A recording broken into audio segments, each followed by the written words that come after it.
जय हिंद दोस्तों.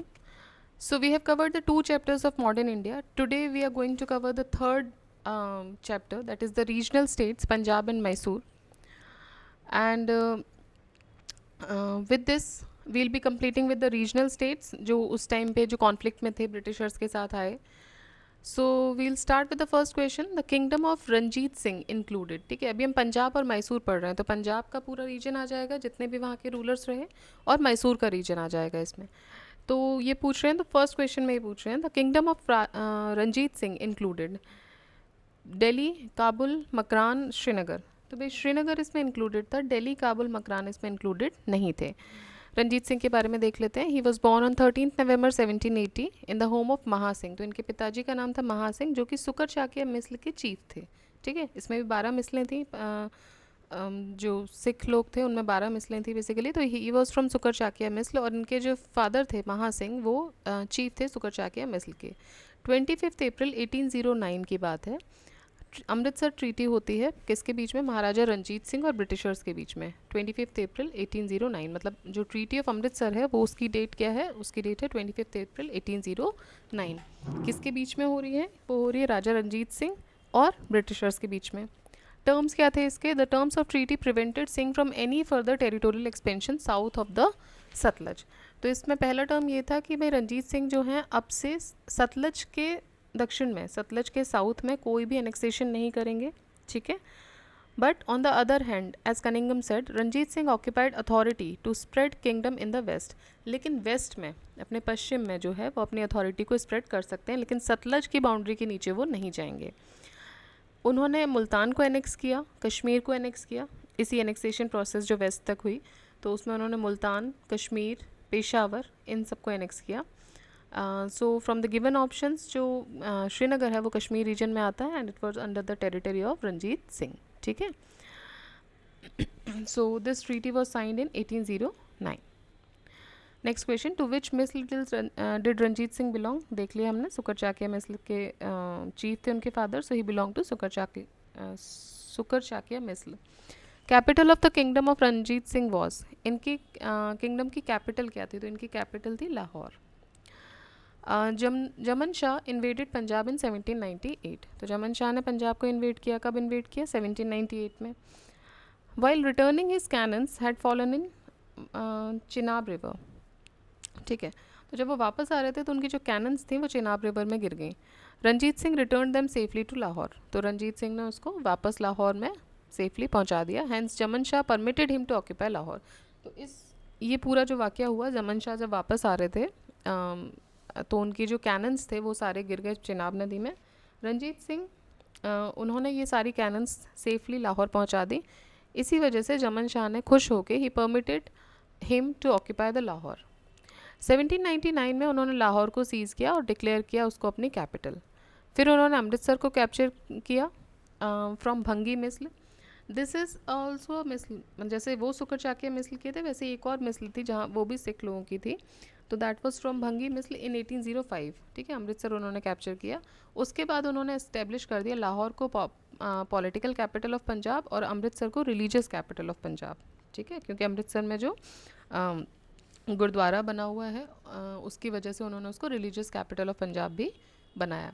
सो दो चीज़ें यहाँ पे हमने देखी कि कैसे लाहौर ऑक्यूपाई कैसे किया. तो लाहौर को बहुत ज़्यादा उन्हें मेहनत मशक्क़त नहीं करनी पड़ी.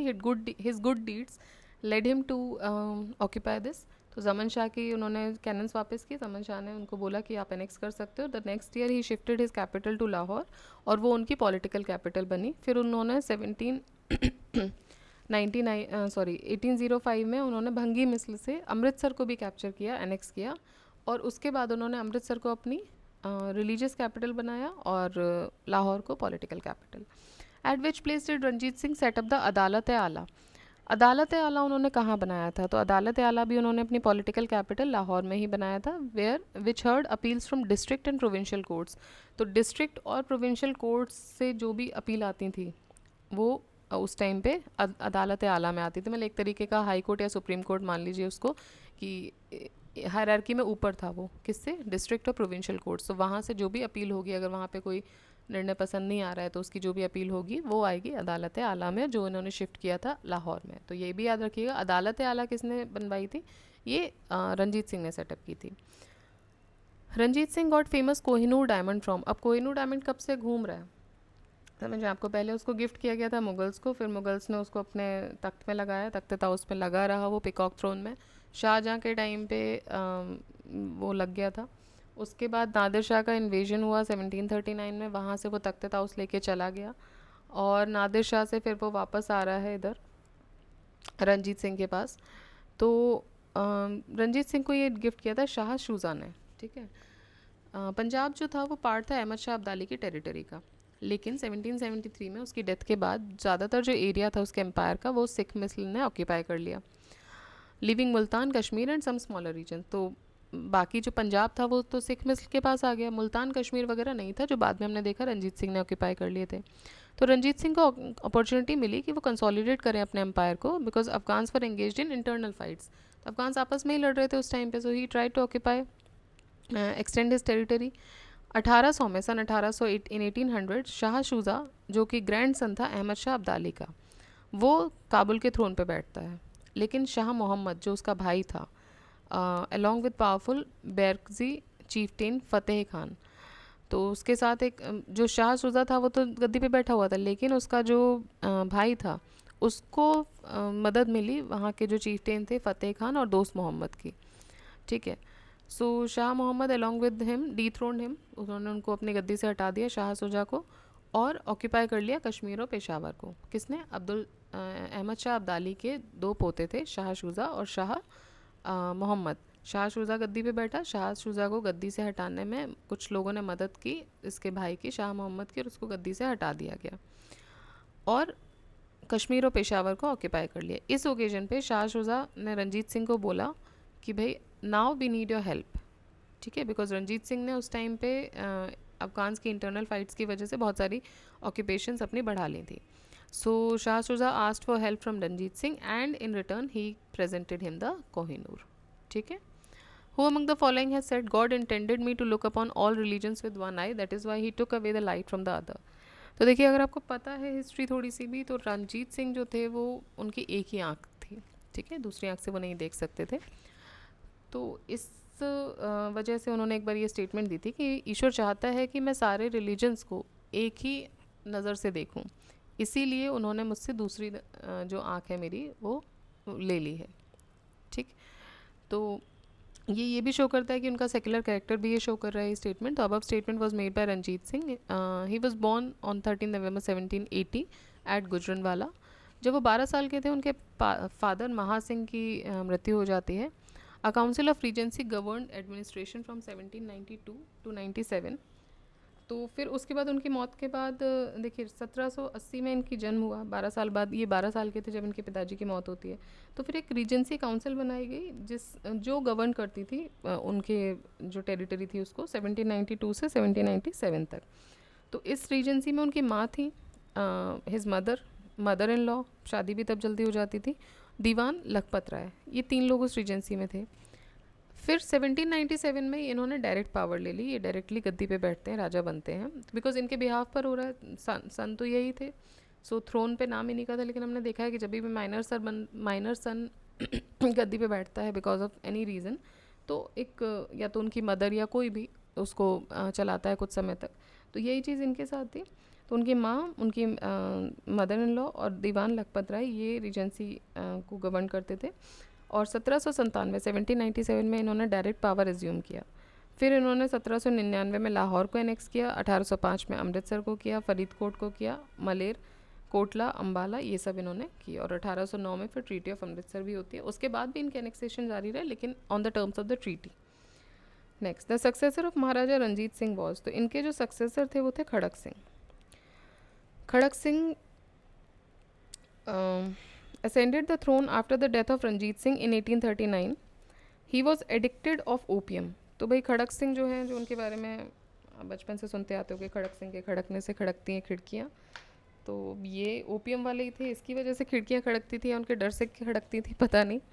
But this Kharak Singh was he ascended the throne after the death of Ranjit Singh. 1839 में रंजीत सिंह की हो जाती है डेथ। उसके बाद ये गद्दी पे बैठते हैं और ये थे अफीम के एडिक्ट, ठीक है। Consequently a period of turbulence and anarchy inseparable from a series of disputed succession start. अब जब आपका लीडर ही केपेबल नहीं होगा तो ऑब्वियस सी बात है आपका जो स्टेट है वो क्रम्बल होगा। जैसे कि जब अफगान्स की इंटरनल फाइट्स चल रही थी तो Ranjit Singh he was a capable leader and he took advantage of it, और उन्होंने अपना टेरिटरी को एक्सपेंड किया। अब ये खुद ही पूरे दिन नशे में धुत पड़े हुए हैं, the leader is not responding, तो इंटरनल डिस्प्यूट्स तो होने ही हैं। तो दो फैक्शंस होते हैं, डोगरा ब्रदर्स जिसमें ध्यान सिंह और गुलाब सिंह और सुचेत सिंह आते हैं, और संधान वालिया सरदार्स जिसमें चैत सिंह, अतर सिंह, लाहना सिंह और उनके भतीजे अजीत सिंह आते हैं। तो ये दोनों जो फैक्शंस थे ये सक्सेशन के लिए उभर के आते हैं बाहर, ठीक है। एंड क्रिएटेड कैओस इन पंजाब, तो इसकी वजह से पंजाब में कैओस हो जाता है। तो रंजीत सिंह के टाइम तक बेसिकली देखिए सबसे जो इम्पोर्टेंट, अगर आप पूरा सिख एम्पायर भी पढ़ोगे तो एक ही सबसे इम्पोर्टेंट नाम उसमें आता है रंजीत सिंह। उन्हीं के टाइम पे जितना एक्सपेंशन हुआ या जितनी डेवलपमेंट्स हुए वो उनके टाइम पे हुए। उसके बाद इधर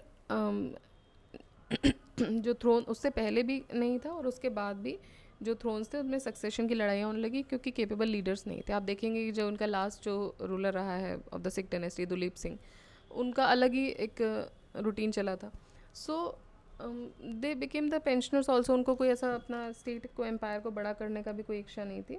सो रंजीत सिंह के टाइम तक ही एक्सपेंशंस हुए हैं। उसके बाद जैसे ही खड़क सिंह गद्दी पे आते हैं and because he was not a capable leader तो फैक्शंस आ जाते हैं। दो फैक्शंस इसमें क्रिएट होते हैं, एक डोगरा ब्रदर्स का और एक संधान वालिया सरदार्स का, और ये सक्सेशन के लिए आगे आते हैं। Who was the last king of Sikh empire? देखिए अभी दुलीप सिंह की हम बात कर रहे थे, he was the last king of Sikh empire, Duleep Singh.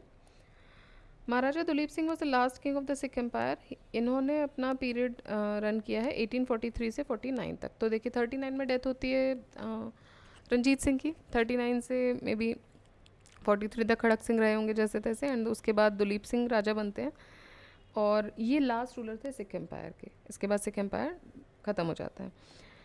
सो इनका पीरियड भी ज़्यादा नहीं रहा, 5 साल ही रहा है, 43 से 49 तक। Which of the following statement is correct about Dalip Singh, the ex Maharaja of Punjab, the ex Maharaja of Punjab? So सही स्टेटमेंट बताना है। He died in Paris on 23 October 1893, ठीक है। He was cremated at Nasik, he never renounced the Sikh faith, he had never visited Russia. तो देखिए ये गलत है, इसका मतलब रशिया गए थे। He never renounced Sikh faith, ये भी गलत है, उन्होंने किए हैं। He was cremated at Nashik, ये भी गलत है। He died at Paris on 23 October 1893, ये सही है। तो 1893 में इनकी डेथ होती है जब ये पेरिस में होते हैं उस समय पे। लेकिन इनका रूल देखेंगे तो आप 49 तक ही रहा है।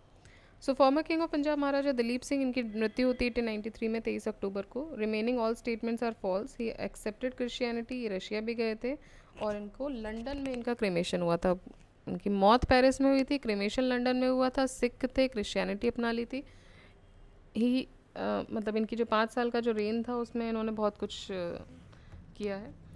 सो डिफरेंट इनकी, इसीलिए दो नाम जो रंजीत सिंह जी का नाम है वो फेमस है because of for the development, और इनका कुछ कंट्रोवर्सीज की वजह से भी फेमस था। Then who among the following was not a member of board of 3 to administer the state of Punjab after its annexation? तो जब पंजाब एनेक्स हो गया उसके बाद ये पूछ रहे हैं कि who was not a member of board of 3, ठीक है। 3 लोगों की कोई बोर्ड क्रिएट हुआ था, तो उसमें से इनमें बोर्ड ऑफ 3 का मेंबर कौन नहीं था? और वो बोर्ड ऑफ 3 किया हुआ था पंजाब को एडमिनिस्टर करने के लिए, क्योंकि पंजाब का एनेक्सेशन हो चुका था और सिख एम्पायर ख़त्म हो चुका था। सो लॉर्ड डलहौजी ने अपॉइंट किया था set of triumvirs board of 3 to manage the affairs in Punjab after its annexation on 29 March 1849, जिसमें कि हेनरी लॉरेंस जो थे वो प्रेसिडेंट थे, John Lawrence and Charles Granville Mansel ये मेंबर्स थे, ठीक है। एच.एम. इलियट और रॉबर्ट मॉन्टगमरी ये नहीं थे इस काउंसिल का पार्ट। तो इसमें आंसर बेसिकली इन दो दिए बिकॉज एक ऑप्शन में इनको जॉन लॉरेंस और एक में चार्ल्स ग्रैनविल देना चाहिए था, बट रॉबर्ट मॉन्टगमरी और एच.एम. इलियट का इससे कोई लेना देना नहीं था इस बोर्ड ऑफ 3 से। सो ये डिस्प्यूटेड रहा होगा उस टाइम पे। 2013 का ये क्वेश्चन है। Then who emerged victorious in the first Anglo-Mysore war? First Anglo Mysore war जो, अब देखिए यहाँ तक पंजाब के क्वेश्चंस हो गए, हम मैसूर को पढ़ेंगे. Mysore was famous for Hyder Ali and Tipu Sultan. So first Anglo Mysore war होता है और उसमें कौन हारता है? उसमें ब्रिटिशर्स हारते हैं और हैदर अली जीत जाते हैं. ठीक है, तो पहला एंग्लो मैसूर वॉर हुआ था 1767 टू 69 और ये ब्रिटिशर और हैदर अली के बीच में लड़ा गया था. हैदर अली फॉर्ट ब्रेवली और इन्होंने मैंगलोर को कैप्चर किया 1768 में और ये मद्रास पहुंचते हैं 1769 में, जहाँ पे इंग्लिश जो ब्रिटिशर्स थे उनको हेल्पलेसनेस में आके एक ट्रीटी ऑफ मद्रास साइन करनी पड़ती है 1769 में on the conditions of Hyder Ali. तो पहला तो जो एंग्लो मैसूर वॉर था वो जीत गए थे हैदर अली, और हैदर अली ने इनको कंपेल किया to sign the treaty of Madras. ठीक है, because he captured this Mangalore as well as Madras and he fought very bravely, क्योंकि उस टाइम पे ब्रिटिशर्स अपनी चरम सीमा पे थे, हमारे पास उतने इक्विप्ड आर्म्स आर्टिलरीज भी नहीं थी. So he fought bravely and he won the battle, the first Anglo-Mysore War. Now, who among the following established a modern armory in Dindigul, Mysore in 1755? तो 1755 में किसने इस्टेब्लिश की थी? तो हैदर अली ने इस्टेब्लिश की थी. एक मॉडर्न आर्मरी इस्टेब्लिश की थी उन्होंने डिंडीगल में.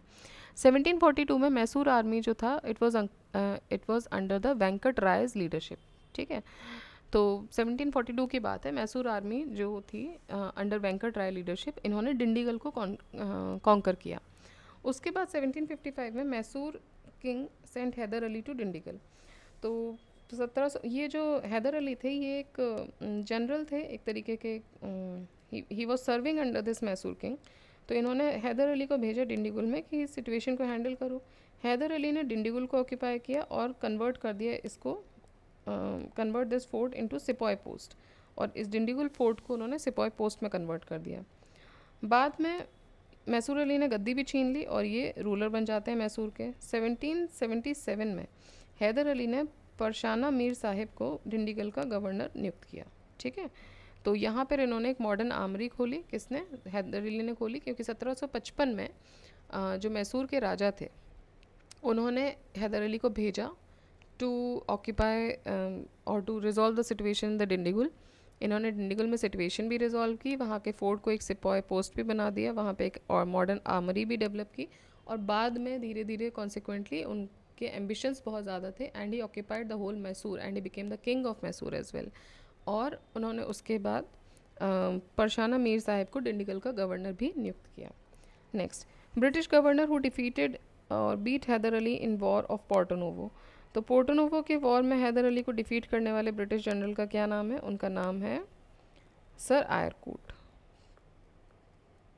Captain Popham. Okay, this name looks unique. Popham, it's like popcorn. Anyway, so sir Eyre Coote जो थे उन्होंने इनको हराया था. British before this war Hyder Ali made a front against the British with the Marathas and Nizam. ठीक है, तो इस वॉर से पहले हैदर अली जो he made a front against the British with Marathas और निज़ाम के साथ मिलकर इन्होंने किया. जुलाई 1780 में हैदर अली ने कर्नाटका को सीज़ कर लिया. ठीक है, अब ये बात है 1780 की. 1679 में उन्होंने ट्रीटी ऑफ क्या बोलते हैं मद्रास साइन करने पे मजबूर किया ब्रिटिशर्स को. देन 1780 में की बात है, हैदर अली ने कर्नाटका को सीज़ कर लिया and led the siege of Arcot by defeating the British army under colonel Baillie. और आर्कट को भी सीज़ किया, किसको हरा के? कर्नल बेली को हरा के. The British segregated Nizam and Maratha. अब ब्रिटिशर्स ने अपना खेल खेला. बेसिकली ब्रिटिशर्स जो था वो दिमाग से पूरा अपना खेल खेले हैं, और उन्होंने इसीलिए दे ruled over India also for a long period. तो वो फूट डालते थे हमेशा. तो उनको लगा कि भाई ऐसे तो ये हरा नहीं सकते, ऑलरेडी एक वॉर वो हार चुके थे. And Hyder Ali was actually excellent brave commander also, a ruler. सो उनको लगा कि अब कैसे हरा सकते हैं. पहली बार तो उन्होंने अकेले हरा दिया था, दूसरी बार उनके साथ निज़ाम भी थे और मराठास भी थे. सो दे सेग्रीगेटेड देम, उन्होंने उनको तोड़ दिया. निज़ाम और मराठास को उनकी साइड से हटा लिया. Hyder Ali face this complex situation firmly, फिर भी he face the complex situation firmly and फिर ये लड़ते हैं जनरल आयरकूट से. 1781 में सेकेंड एंग्लो मैसूर वॉर हुआ और ब्रिटिश ने हैदर अली को वॉर ऑफ पोर्टोनोवो में डिफीट किया. ठीक है, so Britishers always played games and this was again a game उनको लगा कि नहीं ये हार सकते हैं, ऑलरेडी सिंगल हैंडेडली उन्होंने हराया, तो मराठास और निज़ाम के साथ मिलके तो एक ब्लो उन्होंने दे ही दिया था, because he seized Karnataka as well as he seized the Arcot under, जब उन्होंने कर्नल बेली को हराया। सो ब्रिटिशर्स ने क्या किया, मराठास और निज़ाम को सेग्रीगेट किया और फिर इनको वॉर ऑफ फोर्टनोवो में आयरकूट ने हरा दिया। Tipu Sultan setup his capital eight, अब इनके बेटे की बारी आती है, हैदर अली के बेटे, इनका नाम था टीपू सुल्तान, तो इन्होंने अपनी कैपिटल बनाई थी श्रीरंगपट्टनम को। टीपू सुल्तान, देखिए इसका अलग अलग नाम भी बोलते हैं, सेरिंगपट्टनम भी लिखा होता है, कहीं श्रीरंगपट्टना भी लिखा होता है, श्रीरंगपट्टनम भी लिखा होता है, जो भी सूटेबल लगे, बट है एक ही। सो टीपू सुल्तान ने अपनी कैपिटल बनाते हैं श्रीरंगपट्टनम में, and was the founder member of Jacobin club. तो जैकोबिन क्लब के फाउंडर मेंबर थे, और इसके अलावा इन्होंने ट्री ऑफ लिबर्टी भी एक सिंबल ऑफ अलायंस के तौर पे इन्होंने स्टैब्लिश किया था श्रीरंगपट्टनम में। किसके बीच में अलायंस था? फ्रांस और मैसूर के बीच में, ठीक है। तो एक सिंबल ऑफ लिबर्टी भी उन्होंने, एक ट्री ऑफ लिबर्टी भी उन्होंने प्लांट किया था एक सिंबल ऑफ अलायंस के तौर पे, और कहाँ पे किया था? श्रीरंगपट्टनम में। और साथ ही साथ जैकोबिन क्लब जो था वो भी, उसके भी फाउंडर मेंबर बने। इन्होंने अपने डेलीगेट्स भेजे फ्रूटफुल रिलेशंस मेंटेन करने के लिए अपने कंटेम्प्रेरी फॉरेन स्टेट्स के पास, और गेटिंग हेल्प अगेंस्ट ब्रिटिश। तो ये अपने कंटेम्प्रेरी जो फॉरेन डेलीगेट्स, जो फॉरेन कंट्रीज थे उनके पास अपने लोग भी भेजते थे, और साथ ही साथ वो ब्रिटिशर्स के अगेंस्ट लड़ाई के लिए हेल्प भी मांगते थे उनसे। And he established embassies. साथ ही साथ वो उस टाइम पे बहुत ही फार विजनरी थे। देखिए इनके फादर ने भी एक पूरा एक आर्मरी एक सेटअप किया, इसीलिए हरा भी पाए। So he was a far visionary, both the son and the father do. And ये थोड़े से और ज़्यादा, बिकॉज आगे के पीरियड के थे तो और ज़्यादा फार विजनरी थे। इन्होंने फ्रांस के साथ बहुत अच्छे रिलेशंस मेंटेन किए, इन्होंने दूसरे देशों में अपनी एम्बेसीज बनाई और डेलीगेट्स भेजे, जिससे कि फ्रूटफुल रिलेशंस इनके बने रहे, साथ ही साथ उनको ब्रिटिशर्स के अगेंस्ट हेल्प भी मिले, ठीक है। So this was Tipu Sultan, who among the following Indian rulers established embassies in foreign countries on modern lines. तो आज जैसे हम फॉरेन एम्बेसीज बनाते हैं उसी तरीके उन्होंने 18 सेंचुरी में ही बना रहे हैं। So his was Tipu Sultan. उन्होंने इजिप्ट में, फ्रांस में, टर्की में, यहाँ पर एम्बेसीज अपनी बनाई। Tipu Sultan defeated the British army in 1780।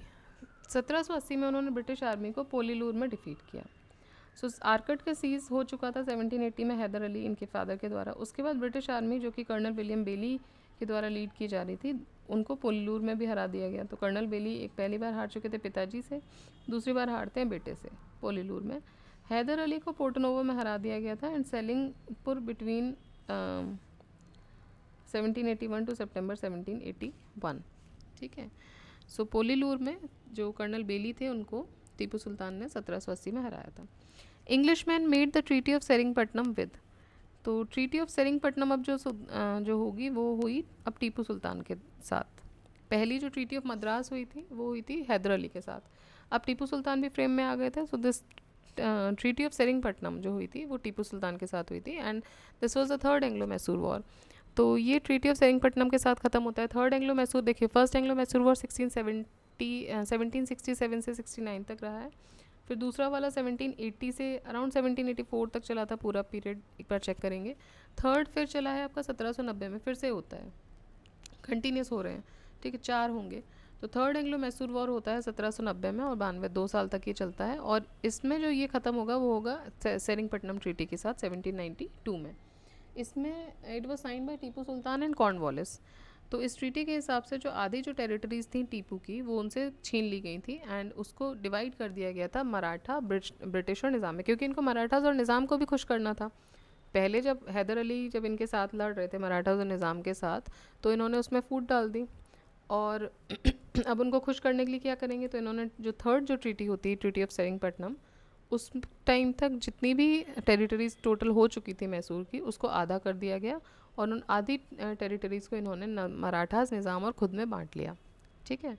Tipu को 3 करोड़ रुपए भी देने पड़े as war indemnity to British, क्योंकि उनके 2 बेटों को उन्होंने होस्टेज बना के रख लिया था, तो उसके बदले उनको 3 करोड़ रुपए भी पे करने पड़े। So they always played mind games, ये वो करते थे। एंड तो इसी के साथ ये जो थर्ड एंग्लो मैसूर वॉर है वो ख़त्म होता है ट्रीटी ऑफ सेरिंगपट्टनम के साथ। Next is when did Tipu Sultan die at war with British.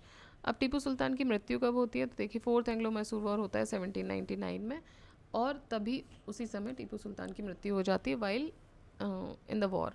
So fourth और फाइनल वॉर होता है ब्रिटिश और मैसूर के बीच में 1799 में, which ended the glorious history of Mysore. Srirangapatnam capture कर लिया गया, टीपू को मार दिया गया।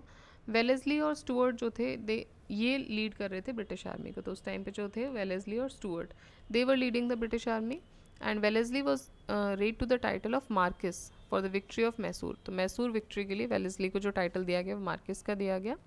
And by lord society of Ireland, किसने दिया? लॉर्ड सोसाइटी ऑफ आयरलैंड ने दिया। ब्रिटिश ने रिस्टोर किया कंट्रोल मैसूर का टू द वुडियार्स। तो देखिए मैसूर अभी भी आप देखेंगे तो वुडियार डायनेस्टी जो है वो, although they are not ruling the region, but still वो एक डायनेस्टी के तौर पे अभी भी हैं। जैसे आपने सुना होगा सिंधियाज अभी भी हैं, although they are not ruling, but Scindias एक डायनेस्टी तो है, अभी भी एग्जिस्ट कर रही है। उनका अपना महल है, वो अपने रिचुअल्स करते हैं, होलकर्स करते हैं, ठीक है। तो इसी तरीके से वुडियार जो है वो भी एक राजघराना है जो एग्जिस्ट करता है। They have to abide by the law of the constitution, but they are still a dynasty. तो इन्होंने क्या किया, वुडियार के ही कमांडर थे हैदर अली, उनसे उन्होंने वुडियार से मैसूर छीन के वो खुद राजा बने। एंड वो और उनके बेटे ने एक लंबा पीरियड रूल भी किया। And they fought bravely Tipu Sultan, और वहाँ से फिर वापस ले ली जाती है टीपू से, और उसके आगे तो चलती नहीं क्योंकि टीपू के दोनों बेटों को कैप्चर भी कर लिया था, और वो फिर बाद में आगे उनका क्या हुआ किसी को नहीं पता। And then his empire was taken away, और फिर से वो ब्रिटिशर्स ने क्या किया, वो आपस में बांट लिया पैसा वैसा, और बची हुई डायनेस्टी जो है वो उन्होंने वुडियार्स को वापस कर दी, ठीक है। और कनारा, कोयम्बटूर और श्रीरंगपट्टनम जो मेन एरियाज थे वो इन्होंने एनेक्स कर लिए। नेक्स्ट, तो अब देखिए वुडियार तो प्रेज कर ही नहीं पाएंगे ना, जब ये उनको वापस खुद ही कर रहे हैं। तो पहली चीज़ तो इंडियंस के साथ ये थी कि खुददारी में दब जाते थे कि भाई नहीं बहुत अच्छा काम कर दिया वापस कर। दूसरा उनके पास उतने स्ट्रेंथ भी नहीं थी, ठीक है। सो दे वर नॉट दैट पावरफुल कि वो दोबारा से लड़ें अपने टेरिटरी के लिए। सो इस तरीके से एनेक्सेशन कंप्लीट होता है। Now which of the following is correctly match? First Anglo Mysore war, Hyder Ali defeat हुआ था? नहीं, हमने देखा कि हैदर अली ने ब्रिटिशर्स को डिफीट किया था, ट्रीटी ऑफ मद्रास साइन करने पे मजबूर किया था। Second Anglo Mysore war, Hyder Ali defeated the Britisher? नहीं, ये भी गलत है। वॉर ऑफ पोर्टो नोवो में हैदर अली की हार हुई थी, ऑल्दो उन्होंने हराया भी था। जो फर्स्ट जो हुआ था बेली के साथ, उसमें बेली हारा था। फिर पुल्ली, let me see the name, I am sorry, Pollilur I think,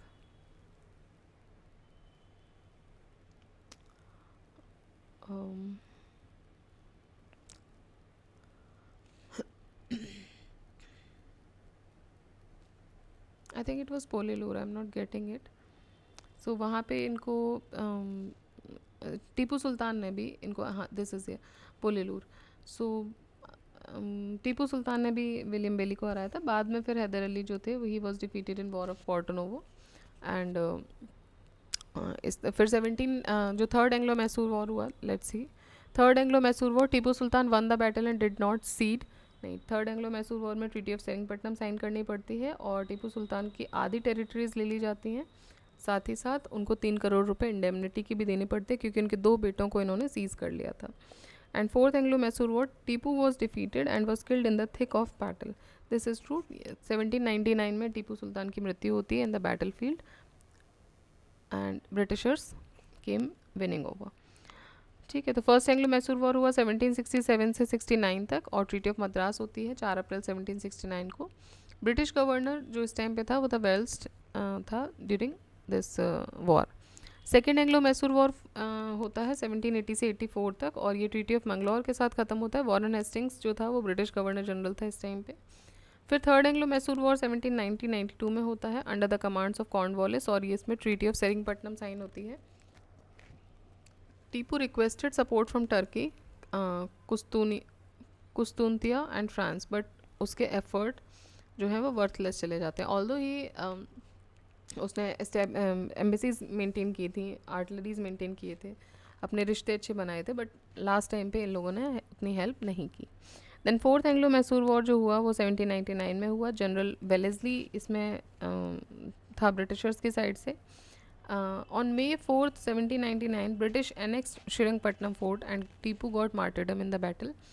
And family members of Tipu were imprisoned in Vellore. जो बाकी बचे हुए फैमिली मेम्बर्स थे उनको वेल्लोर में जेल की सज़ा मिली। एंड लेटर ऑन में भी उस वहाँ से ही मतलब ये पूरी डायनेस्टी ख़त्म हो गई। वो लोग कभी आए नहीं आए या जिंदा थे या मार दिए गए नहीं पता, ठीक। ठीक है, सो मे बी उनकी जो प्रॉपर हिस्ट्री पढ़ी जाएगी उसमें होगा, बट हम जो रेगुलर पढ़ते हैं उसमें बस हैदर अली और टीपू सुल्तान के बारे में ही पता है कि यहीं तक मैसूर की जो डेनेस्टी थी इन लोगों के अंदर वो रही। मैसूर डेनेस्टी ऑब्वियसली रही, वुडियार पहले थी, वुडियार को ही वापस दे दिया गया, बट जो मैसूर डेनेस्टी जो जानी जाती है ब्रेवरी के लिए वो इन दो लोगों के लिए जानी जाती है।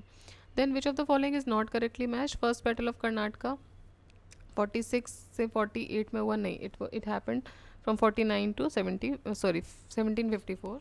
Then second battle of Karnataka 1750 से 52 तक हुआ, ये सही है। Then third battle of Karnataka 1758 से 63 तक नहीं हुआ। Then third battle of Panipat ये 1761 में हुआ। Okay, so not correctly match पूछा है, हम इसमें गलत कर गए थे बिकॉज कर्नाटका हमने रीड नहीं किया था। One second, because I personally didn't knew about the date of battle of Karnataka, but ये थर्ड बैटल याद था। थर्ड बैटल ऑफ पानीपत तो 1761 में ही हुआ था, अहमद शाह अब्दाली और मराठास के बीच में, तो ये तो सही है। सेकेंड बैटल ये बोल रहे हैं, सेकेंड बैटल जो हुआ था वो 1749 से 1754 तक हुआ था, तो ये गलत है।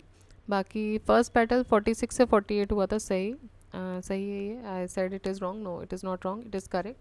सेकेंड बैटल हुआ था अगेन नेक्स्ट ईयर 1749 से 54 तक, और फिर 4 साल बाद 1758 से 63 तक जो है वो थर्ड बैटल ऑफ कर्नाटका होता है। ठीक है, so this is the list, rest of the options are correctly matched. So it was fought between various Indian claimants to power in southern India, each supported by French और British। तो जो south India में power occupy करने के लिए Wars हुए थे, या तो फ्रेंच उनको सपोर्ट कर रहे थे या ब्रिटिश, मतलब एक साइड पे फ्रेंच एक साइड पे ब्रिटिश, ये तो था ही। फर्स्ट बैटल ऑफ कर्नाटक जो था it was directly conflict between the two European powers, तो फ्रेंच और ब्रिटिशर्स के बीच में था। Next, which list is correctly, आपको एक्चुअली ओके मैच करना है इसको लिस्ट 1 को लिस्ट 2 से। Treaty of Allahabad, then treaty of Mangalore, treaty of Salbai and treaty of Madras. तो देखिए ट्रीटी ऑफ मद्रास तो अभी हमने जस्ट देखा 1769 में इसको साइन किया गया था। ठीक है, देन ट्रीटी ऑफ इलाहाबाद भी हमने पढ़ा था लास्ट अपने कुछ वीडियोज़ में कि ट्रीटी ऑफ इलाहाबाद साइन हुआ था 1765 में। उसके बाद treaty of Mangalore, second Anglo Mysore war कब खत्म होता है? 1780 से 84 तक चलेगा, तो ट्रीटी ऑफ मैंगलोर होगी 1784 में। और ट्रीटी ऑफ सालबाई जो है ये मराठास की ट्रीटी है, ये हुई थी 1782 में। ठीक है, 1765, 1784, 1782 एंड 1769। ठीक है, next is Begum Samru constructed, ओहो 1 second, I am so sorry,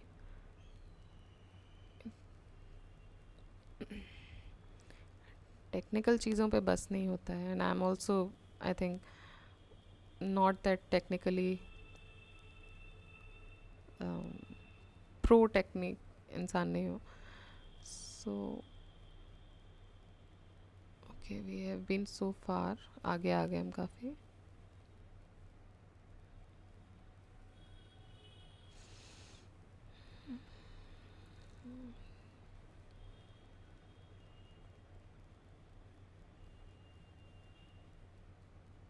okay, यहीं कहीं थे हम, थोड़ा सा और आगे आएंगे।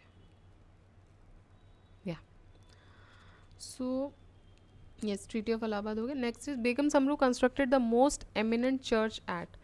तो बेगम समरू ने एक बहुत ही अच्छा एक एमिनेंट चर्च बनवाया था, ये कहाँ बनवाया? तो एक तो कन्फ्यूजन हो रहा होगा कि Begum Samru is a name, Muslim name, then she is constructing a church, तो ये इन्होंने बनाया सरधाना में। बेगम समरू ने एक एमिनेंट चर्च बनवाया सरधाना में, ये सरधाना जो जगह है वो मेरठ के पास है, यूपी में।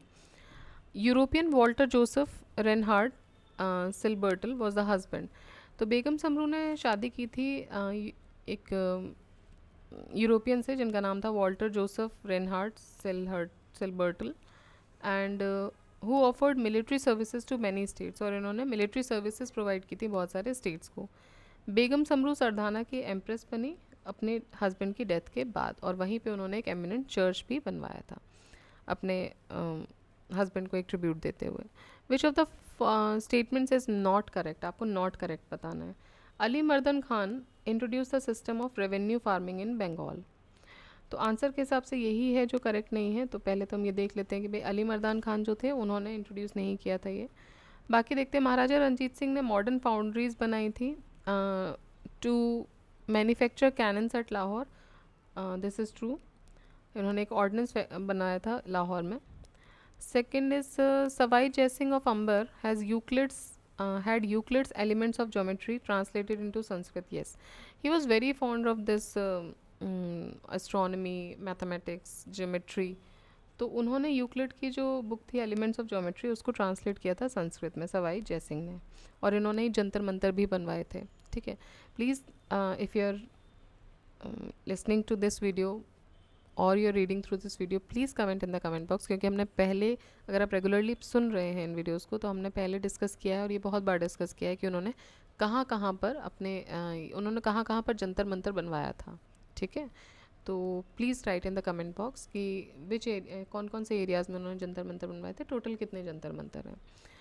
Then next is Sultan Tipu of Mysore gave money for the construction of the idol of goddess Sharda in the Sringeri temple. ये भी सही है, उन्होंने गॉडेस शारदा की मूर्ति बनवाने के लिए श्रृंगेरी टेम्पल में दान भी दिया था। तो ये पहला हम देख लेते हैं अली मर्दान खान के बारे में।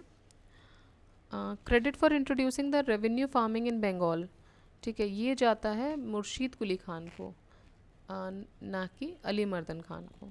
ठीक, तो ये जो है ये रेवेन्यू फार्मिंग जो की थी ये मुर्शीद कुली खान को जाता है ये।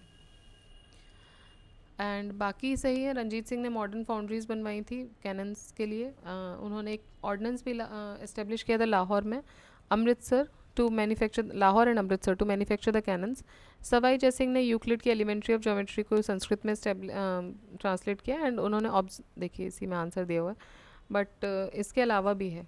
ठीक है, ऑब्जर्वेटरीज थी ये तो, जयपुर, दिल्ली और वाराणसी में। टीपू सुल्तान ने मनी प्रोवाइड की थी आइडल गॉडेस शारदा के आइडल बनवाने के लिए श्रृंगेरी टेम्पल में। Next question, which of the consider the following statements in the third battle of Panipat Ahmad Shah Abdali defeated Ibrahim Lodi. ठीक है, तो देखिए किसके बीच में हुआ था, हम बहुत बार डिस्कस कर चुके हैं। थर्ड बैटल ऑफ पानीपत हुआ था 1761 में।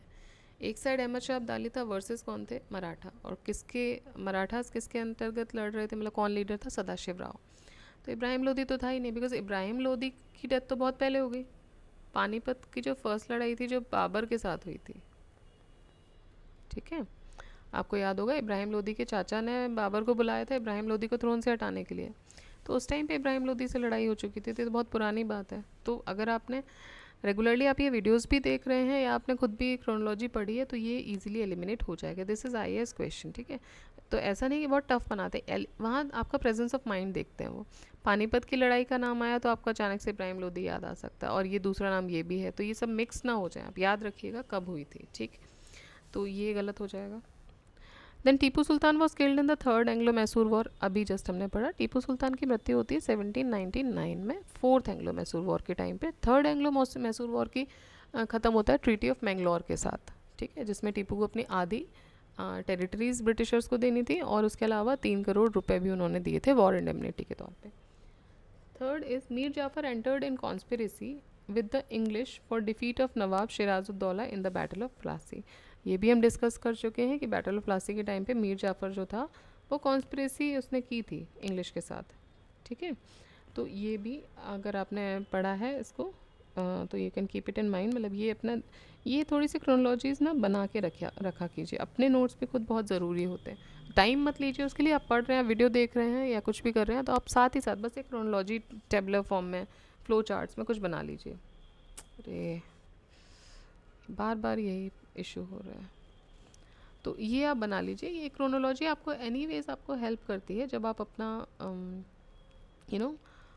रिवीजन करते हैं, तो या फिर स्टिकी नोट्स के साथ वहीं उसको लगा दीजिए, ठीक है।